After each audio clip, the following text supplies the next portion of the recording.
Aí vem, não, foi o pai que esqueceu, né? Mas nesse dia, graças a Deus, eu não estava perto. Nem para tomar a culpa, né? Você não está vendo? Não estava perto nesse dia. Aí corre, né? Eu não sei de onde que a pessoa tirou a ideia de colocar a mão da criança na farinha, né? Mas tudo bem, essas coisas acontecem. Aí a gente foi, correu, aliviou a dor. E tudo isso faz com que a gente perceba a condição humana, né, de se desenvolver. O mais clássico é o assunto da evolução humana, são a questão de ficar em pé. Quando uma criança está se desenvolvendo, dando os primeiros passos, você que é pai, você que é mãe, você pula de alegria quando o seu filho dá os primeiros passos, ou quando começa a andar de bicicleta sem rodinha, sem ninguém por perto. Eu lembro até hoje, quando a Victoria a gente estava ensinando ela a andar de bicicleta, quando eu soltei que ela foi, eu falei, meu Deus, vai cair, não caiu, cara, tá andando. E aí começou a andar. E aí isso fica gravado na nossa memória. Essa questão do equilíbrio é um desenvolvimento, tudo isso. E quando nós vemos o ser humano tentando copiar essas coisas nas máquinas, a gente tem hoje o que a gente chama de os robôs humanoides. Não é mais coisa de cinema, já está hoje cada vez mais próximos de nós. O simples fato de sentar e levantar, isso pode para nós parecer simples, porque nós somos seres humanos, né? A gente nem lembra mais o dia que a gente começou a andar, né? Você pode perguntar para sua mãe, que dia que eu comecei a andar? Talvez ela tenha uma lembrança vaga disso, né? Ninguém anota, bom, pelo menos eu acho que ninguém anota a data. Fulano começou a andar, eu acho que não, né? Mas talvez tenha uma vaga ideia de quando começou a andar. Então, essa questão que hoje o ser humano tenta colocar isso nos robôs, está cada vez mais próximo de nós, cada vez mais próximo. O primeiro desenvolvimento, ou a primeira ideia de robô, por incrível que pareça, veio de Leonardo da Vinci. Ele não viu a criação do robô, mas ele desenhou isso, ele tinha na mente como seria uma pessoa, ou melhor, um robô em forma de pessoa. Nos primeiros desenvolvimentos, o primeiro robô, na verdade, surgiu em 1939. Esse Electro, ele tinha cerca de 2 metros de altura.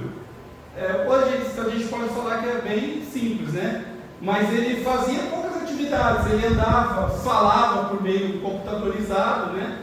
Fazia pouca coisa. O Electro, robô mecânico, 2 metros de altura, embora as capacidades todas não fossem limitadas, causou um grande impacto na época. 1939 era o início da Segunda Guerra Mundial.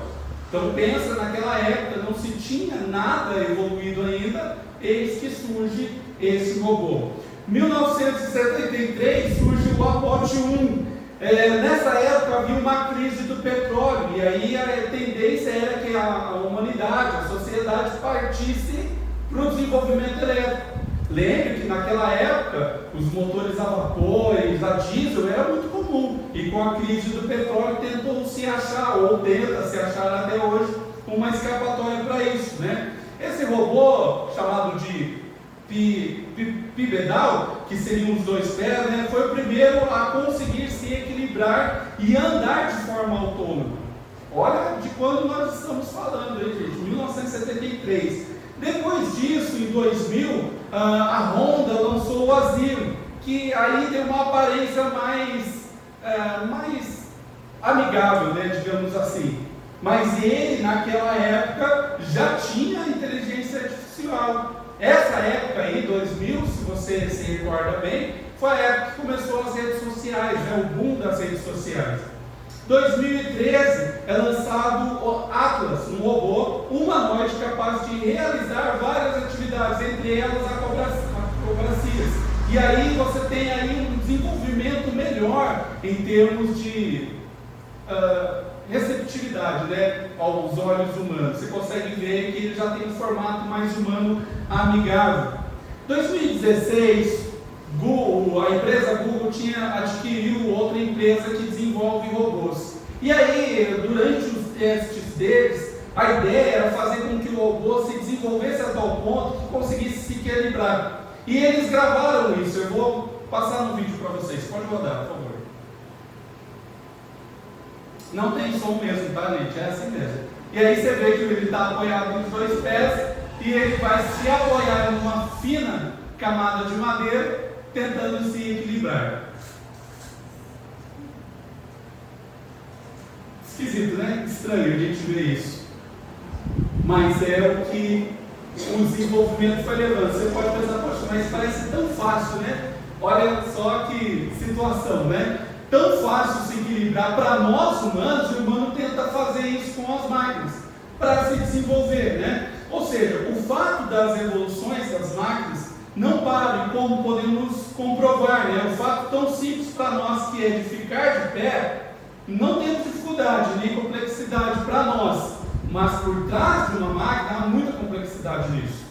Logo que ficamos em pé, então partimos para uma caminhada. Quando a gente pensa nisso, eu fico em pé, eu já penso em caminhar, é natural. Você vê uma criança pequena começou a andar, 2, 3 passos, daqui a pouco você vê a criança sozinha e o pai e a mãe correndo atrás junto, porque ela quer, ela acha que ela pode tudo, que nada vai acontecer com ela quando ela começa a caminhar.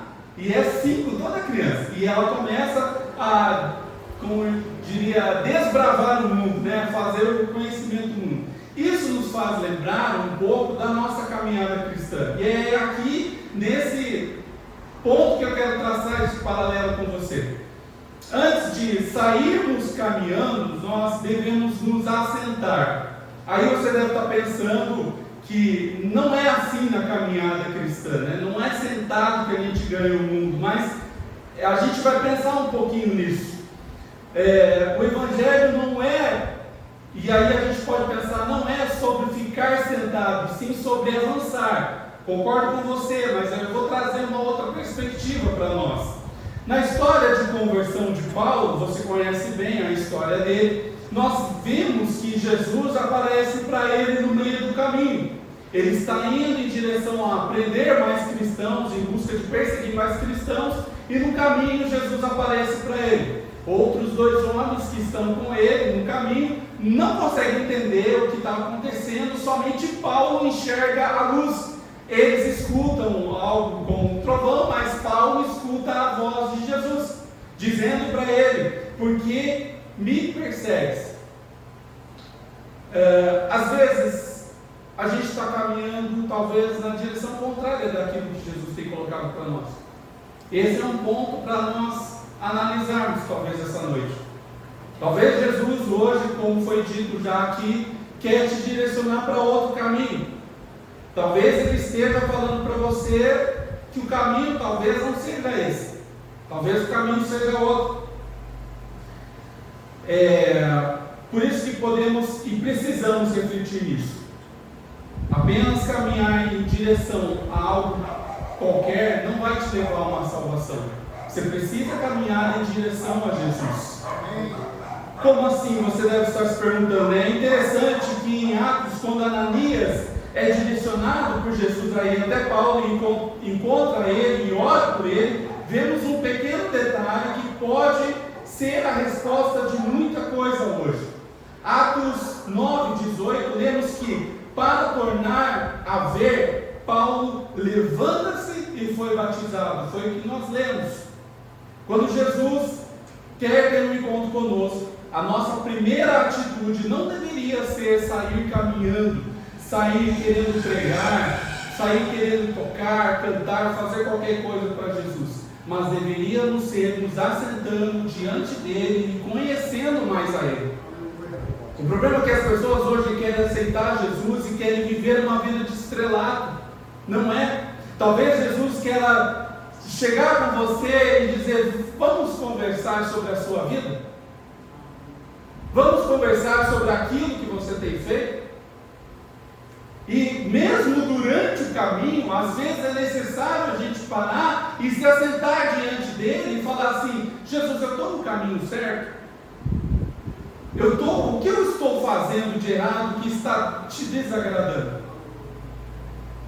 Por vezes, quando nós, após nos convertermos, então, não queremos mais ouvir a Jesus, queremos falar dele, queremos pregar sobre ele, queremos cantar sobre ele, mas não queremos mais ouvir a voz dele.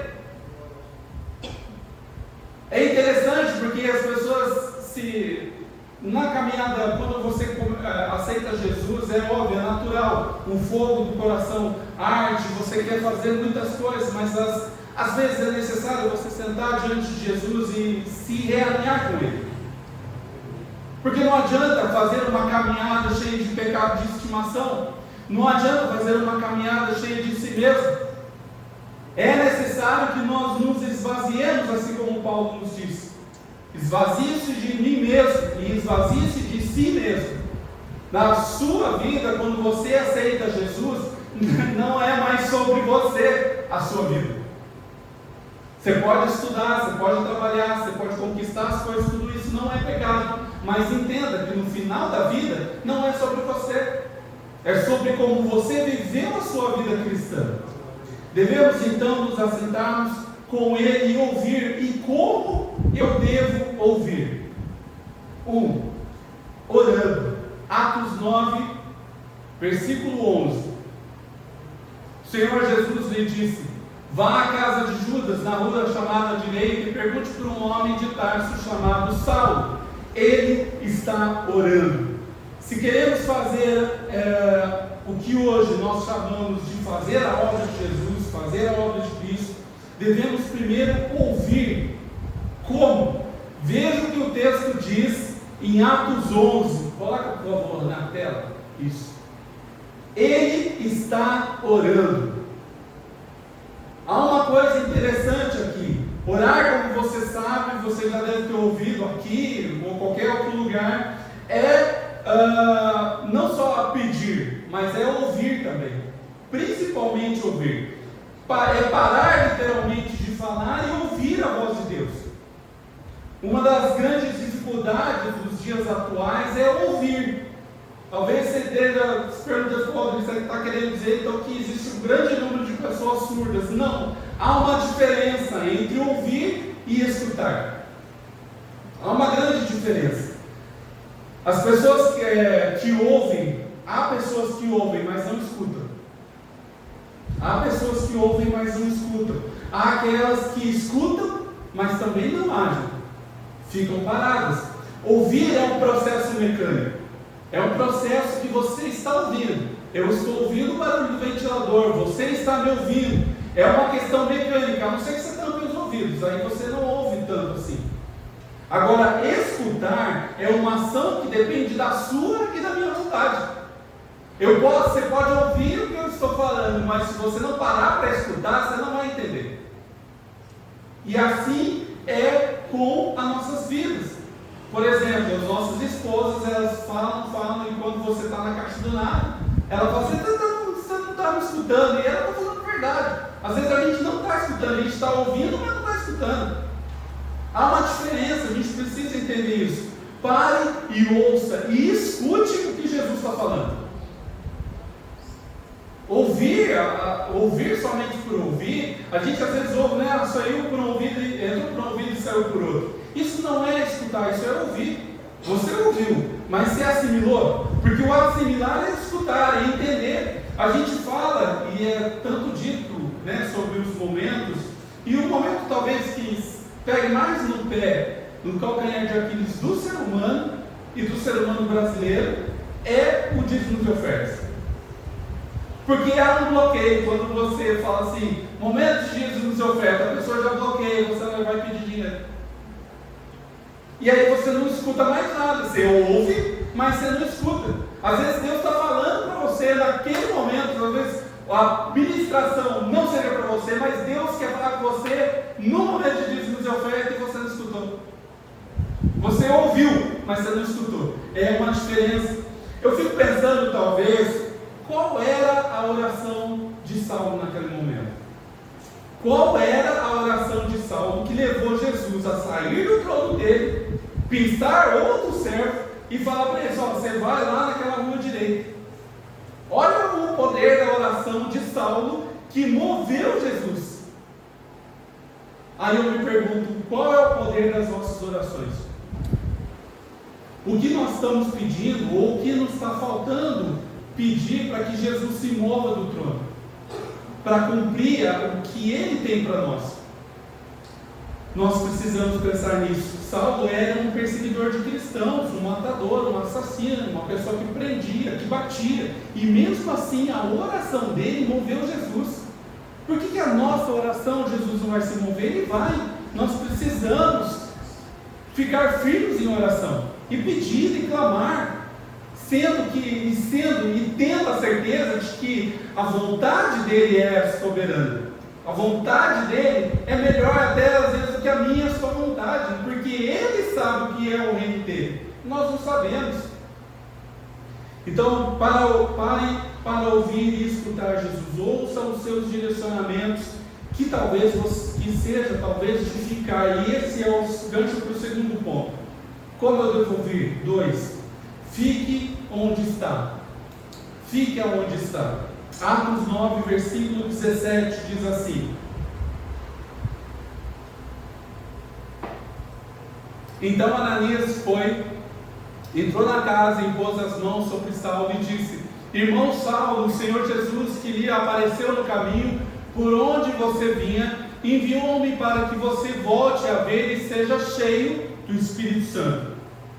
Quando Ananias foi e entrou na casa, quem ele encontrou? Quem ele encontrou? Saulo.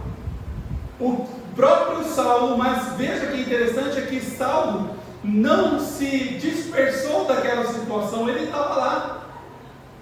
Talvez, eu não sei se você chegou a pensar nisso, a pessoa está vendo, tem o dom da visão, de ver, você consegue ver as pessoas. Muitas pessoas não conseguem ver. Agora pensa, daqui 5 minutos, Jesus lhe aparece, você fica cego, você não enxerga nada. Você vai para uma casa e fica sozinho lá. Lembre, para aquela sociedade, a partir daquele momento, ele não servia mais. Hoje a gente tem pessoas que não enxergam, pessoas que têm dificuldade de locomoção, que têm uma vida dentro das suas limitações, uma vida ainda consegue fazer muita coisa. Mas Saulo, naquele momento da história, da sociedade, ele não fazia mais nada. Ele era colocado de lado na sociedade. Então, a gente precisa pensar que ele, ainda nessa situação, ainda tendo a consciência de que ele era aquela situação, ele permaneceu naquele local e permaneceu orando. Quando nós nos convertemos, nós queremos rapidamente sair caminhando, ensinando, pregando, mas quando oramos a Jesus, pedimos um direcionamento dele e ele não responde, nós tomamos a atitude de falar: eu vou fazer mesmo assim. Não é assim. Quando Jesus nos responde, talvez a resposta seja: fica onde você está. Fica onde você está, não é para você ir. E aí nós nos colocamos em uma situação, talvez às vezes até de perigo, colocamos às vezes numa situação vexatória, numa situação de dificuldade, porque deixamos de ficar aonde Jesus pediu para você ficar. Pensa se Saulo tivesse desesperado: cara, eu não faço mais nada agora, o que eu vou fazer da minha vida? Ele tinha uma profissão, apesar de ser perseguidor de cristão, mas ele tinha uma atividade. E ali, naquele momento, ele não tinha mais nada, ele não era mais nada para a sociedade. E ainda assim permaneceu. Por um encontro magnífico. Mas entenda o simples aqui. Por um simples encontro com Jesus, de uma única vez.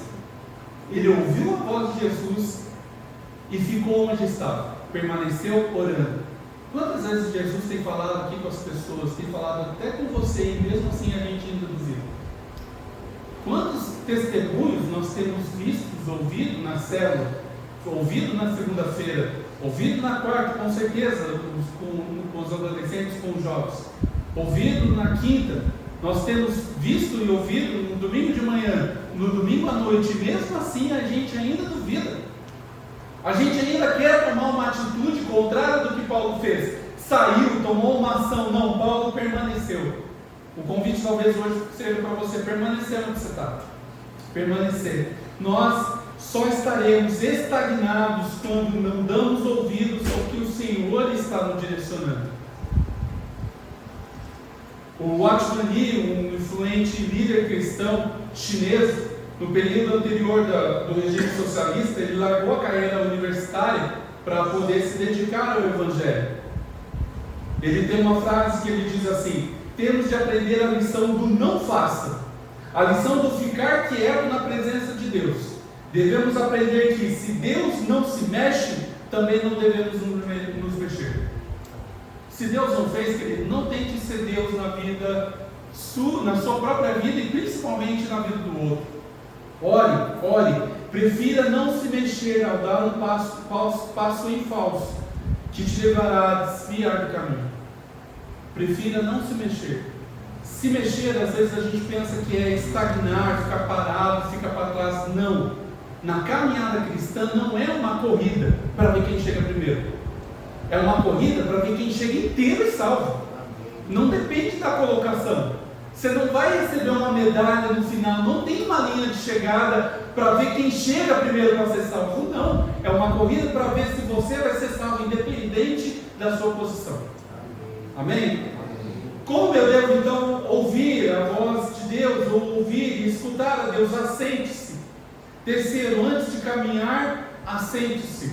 Atos 9, versículo 20, diz assim, 19 e 20: e depois de comer, recuperou as forças. Saulo passou vários dias com os discípulos em Damasco. Logo começou a pregar nas sinagogas que Jesus é o Filho de Deus. O Watchman Nee tem uma frase que ele diz assim: o cristianismo não começa com um grande faça, mas com um grandioso já foi feito. Tudo o que nós precisamos saber é que já foi feito. Nós sabemos que todo o nosso esforço aqui nessa vida, tudo que nós fizermos nessa terra não nos salvará. Tudo que nós fazemos na obra de Deus, na igreja, tudo que você faz no seu trabalho, no evangelismo individual, na sua família, isso não vai te salvar. Mas nós fazemos isso porque nós somos e acreditamos que somos salvos. Porque Ele fez uma obra maior, uma obra redentora, a obra da cruz. Tudo que nós fazemos deve ser porque nós somos salvos e não para sermos salvos. Tudo. Por isso a nossa vida, os nossos dias, as nossas semanas devem iniciar não com uma caminhada desenfreada, mas com o assentar-se de Jesus e descansar nele. Porque se nada do que nós fizermos vai mudar o que Deus já fez, como a obra consumadora da cruz, o que nos resta é assentar-nos com Ele e ouvi-los e principalmente descansar nele. Assentar é uma atitude de descanso, não é algo negativo. É paradoxal sim, mas verdadeiro. Nós só avançamos na vida cristã se aprendemos primeiro a nos assentarmos com Jesus. O que significa o fato de assentarmos, né? Quando caminhamos ou ficamos de pé, nós suportamos o nosso próprio peso. Os nossos joelhos, nossos pés suportam todo o peso. Nós não sentimos isso, mas o pé, o joelho sente.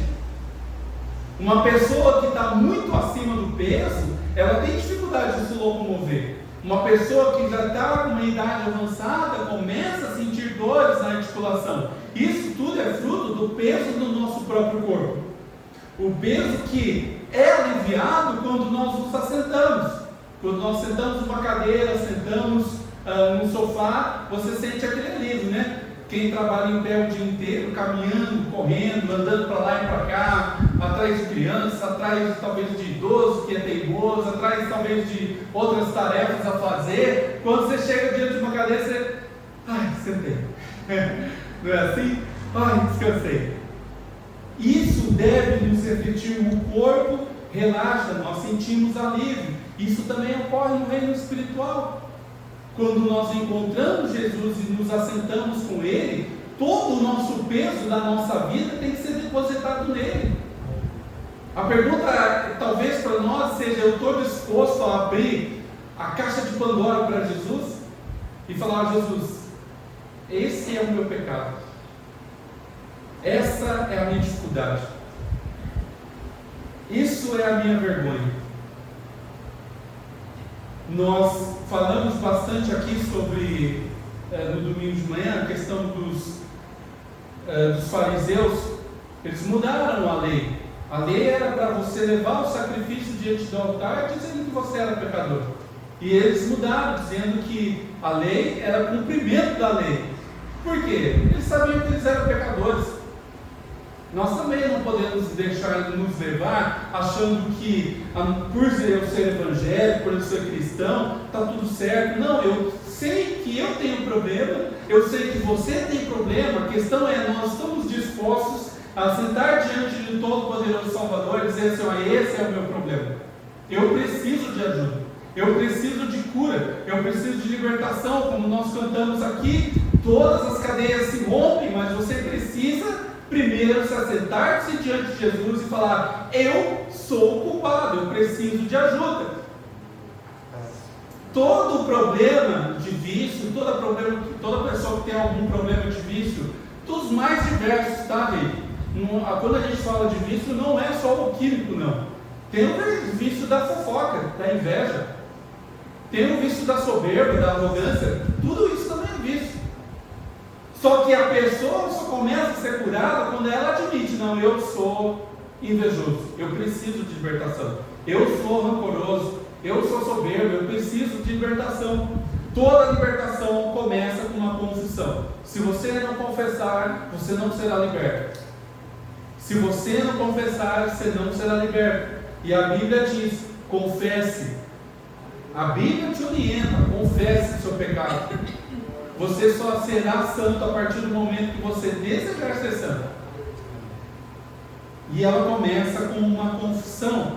Nós precisamos confessar os nossos pecados. Precisamos nos assentar. Assim também ocorre no reino espiritual. Assentar-nos equivale a depositar o peso, a nossa pessoa, do nosso futuro, das nossas aflições, tudo em Jesus. Tudo em Jesus. Vamos concluir aqui. Talvez essa semana você tenha que ter uma conversa difícil, resolver algum problema no seu trabalho, na sua vida pessoal. Talvez você tenha que ter uma conversa difícil com o seu cônjuge acerca de tudo que nós estamos falando. Talvez você tenha que ter uma conversa difícil com o seu filho, com a sua filha, com o seu patrão. Talvez você tenha que ter um tempo reservado para você com Deus, e um tempo sincero, para você expor tudo isso para Ele, para que você ganhe a possibilidade de fazer muito mais do que você faz hoje, para evangelizar mais pessoas, para ganhar mais pessoas para Jesus. Antes de iniciar a caminhada, então, nós precisamos nos assentarmos com Jesus. Nós precisamos, ouça, fique onde está, até obter o direcionamento dele e descanse nele. As nossas agendas são cheias, eu sei, você tem agenda cheia, eu também tenho compromissos a fazer, trabalho duro, estudo, mas é necessário que nós possamos nos assentar para ouvir a voz de Deus, ficarmos onde estamos para que tomemos as direções corretas e não a direção contrária, para que depois a gente tome uma direção e fale assim, Jesus, vem cá me ajudar. Antes de caminhar, assente-se para descansar em Jesus e receber os direcionamentos e apontamentos para a sua vida. Mas antes de iniciar essa caminhada, assente-se com Jesus, ouça, fique onde está para obter o direcionamento dele e descanse nele. Amém? Você recebe essa palavra? Amém. Em nome de Jesus. Querido amado Deus, nós te louvamos, Senhor, por mais essa noite. Obrigado, Senhor, pela tua palavra.